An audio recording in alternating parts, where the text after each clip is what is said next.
también habló de la paralización de las obras públicas. Vamos a escucharlo. Con lo cual, esas obras pueden ser entregadas a el sector privado y que las termine el sector privado. Nosotros no tenemos plata. Si hay déficit fiscal. ¿Y con qué te la paga el intendente? Que busquen la forma de financiarlo. ¿Eso va a ser para todos? Al principio no va a haber obra pública. Vamos a ir a un sistema de iniciativa privada a la chilena. Y entonces le buscará la forma el que hace el proyecto. No hay plata. Sea donde sea. No hay plata. No hay plata, Alejandro, no hay plata. Si no hacemos el ajuste fiscal, nos vamos a la hiper. El plan más parecido al que nosotros proponemos es el de la convertibilidad. ¿Y cuándo se va a recuperar esa obra? ¿Cuándo va a empezar? Si 2025, 2026 puede volver, pero al principio no hay guita para eso. ¿Lo dejas claro? No, o sea, no se negocia el equilibrio fiscal. El equilibrio fiscal no está bajo discusión. Ministro que me gasta más, lo he hecho. El 2024 va a terminar con equilibrio fiscal. Bueno, por un lado, plan motosierra / disciplinamiento fiscal. Esto es un combo explosivo, ¿no? Porque va a ir en contra de la sociedad. Milei lo dijo, voy a bajar 15 puntos el gasto público refiriéndose al Producto Bruto Interno. Tenemos placas, ¿no? Vamos a compartirlo con ustedes para entender mejor, ¿no?, qué conlleva entonces la paralización de las obras públicas, como estaba anunciando Javier Milei. ¿Cuánto trabajo genera esta obra pública? Porque recordemos de que hay personas trabajando atrás, ¿no?, de todas estas obras. 250.000 trabajos, ¿sí? Sector de construcción, 480.000.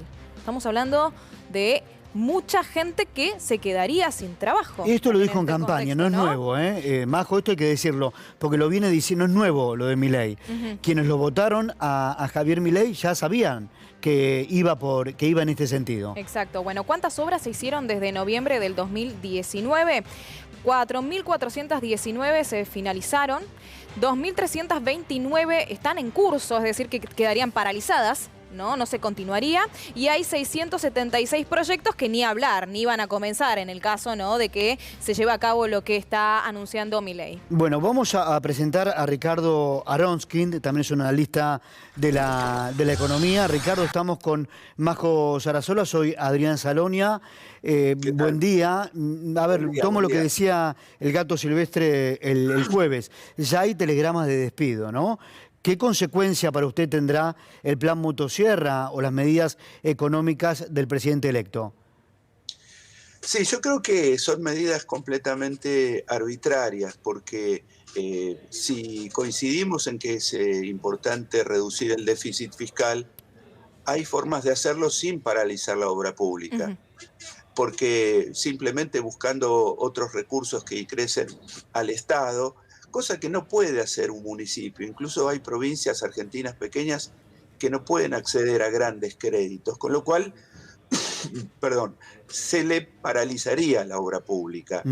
Entonces, la forma de hacer esto es aumentar la recaudación del Estado buscando ingresos en sectores que los tienen. Por ejemplo, tenemos muy buenos ejemplos de lo que pasó en Europa a raíz del aumento de muchos precios por la guerra de Ucrania. Gobiernos europeos pusieron impuestos a los sectores que obtuvieron ganancias extraordinarias en relación a ese conflicto. En nuestro país pasó exactamente lo mismo y no se puso ningún impuesto en ese sentido.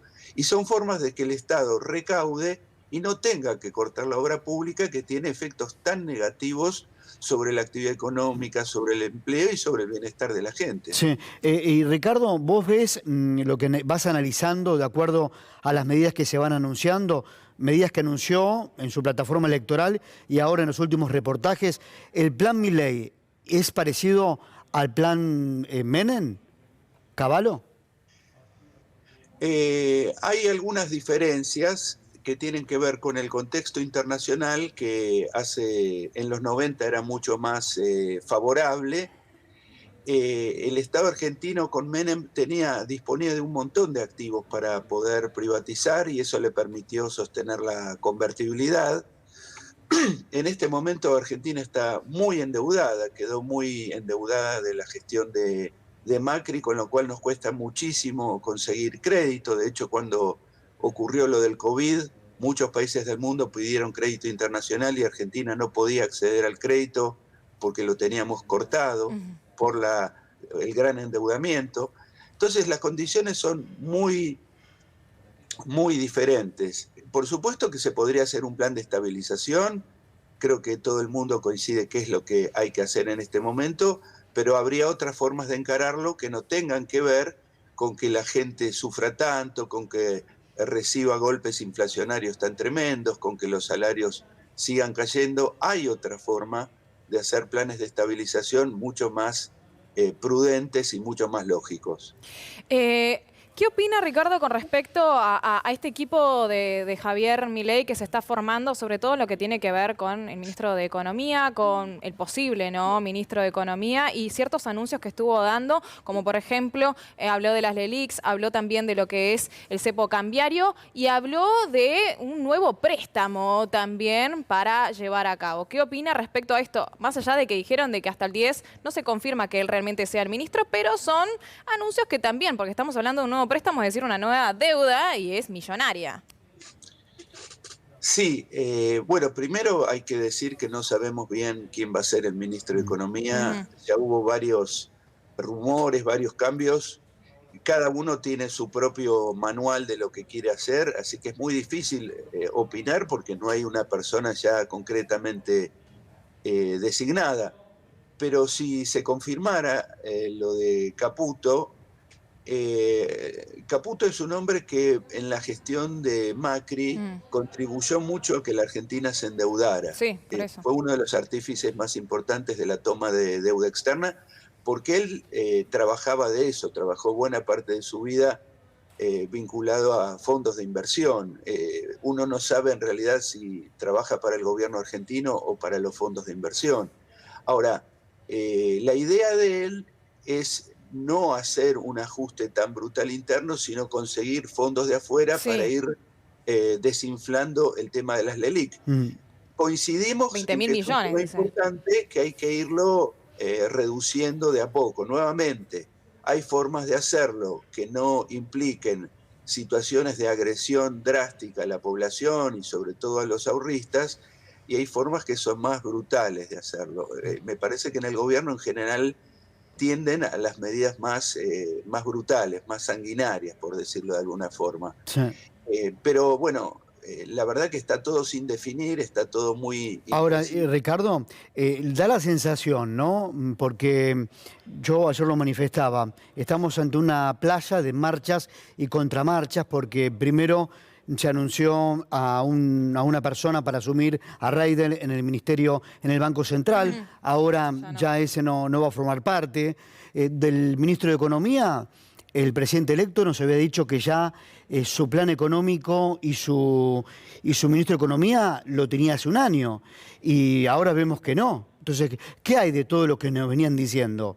El plan económico, el plan dolarizador, creo que ya no forma parte del objetivo de Milei. Destruir el Banco Central, eliminarlo, yo no sé si lo van a hacer. ¿Qué pensás? Dijo que no se negocia eso igual, ¿eh? En estos días, Caputo estuvo en una reunión importante con altos empresarios y ahí manifestó que no había ni dolarización ni destrucción del Banco Central. Yo quiero recordar que para muchos votantes de Javier Milei, la idea de dolarización fue una idea mágica, una idea salvadora. Yo conozco muchísima gente que imaginó que su sueldo se lo iban a cambiar a dólares uno a uno, como en la época de la convertibilidad, es decir, si ganabas 80.000 pesos pasabas a ganar 80.000 dólares. Sí, claro. Eso fue una ficción completa. Quedó una épica. Completamente imposible de realizar, pero que la dejaron correr para que mucha gente se ilusionara con eso. Bueno, ahora empieza a emerger la realidad y en ese sentido uno diría, es como cuando dijo Menem, si decía lo que iba a hacer no me votaban. Ahora no se destruye el Banco Central, cosa que era una cosa completamente absurda porque todos los países importantes del mundo tienen Banco Central y tiene una función muy importante en la economía. y no se va a dolarizar, cosa que también tiene sentido porque no tenemos cómo hacerlo. En la época donde Domingo Cavallo lanzó la convertibilidad, que necesitaba tener una cantidad de reservas importantes, se utilizó más o menos 1 año y medio para que el Banco Central juntara reservas, pero no reservas prestadas, reservas producto de exportar y conseguir dólares propios, y con eso sí se pudo avanzar en el lanzamiento de la convertibilidad. ¿Vos crees también, Ricardo, toco un minuto este tema con vos, que las LELIQ son una bomba de tiempo y que hay que desarmarlas y si no se desarman vamos camino a una hiper? Las LELIQ en este momento representan más o menos el 7% del Producto Bruto. No es una cosa dramática, por supuesto que hay que tender a que eso vaya disminuyendo. Pero no es una cosa que tenemos una hiper inmediatamente ahora, la semana que viene. Entonces no hace falta hacer ni cuestiones dramáticas, ni atacar el ingreso de los ahorristas, ni incautar depósitos, ni tomar todas esas medidas brutales. Hay formas de ir reduciendo la dimensión de las LELIQ, pero hay que hacerlo con mucha prudencia. No tiene nada que ver con estas ingenierías financieras que se empiezan a inventar, donde uno sospecha que hay otros negocios y hay otros intereses internacionales muy importantes interesados en crear un cuadro de dramatismo para forzarnos a los argentinos a tomar, Bien. por ejemplo, deuda externa en una cantidad extraordinaria, que ya estamos demasiado endeudados para seguir endeudándonos. Ricardo, gracias por tu análisis como siempre. Te mandamos un Gracias a abrazo. ustedes. Hasta luego.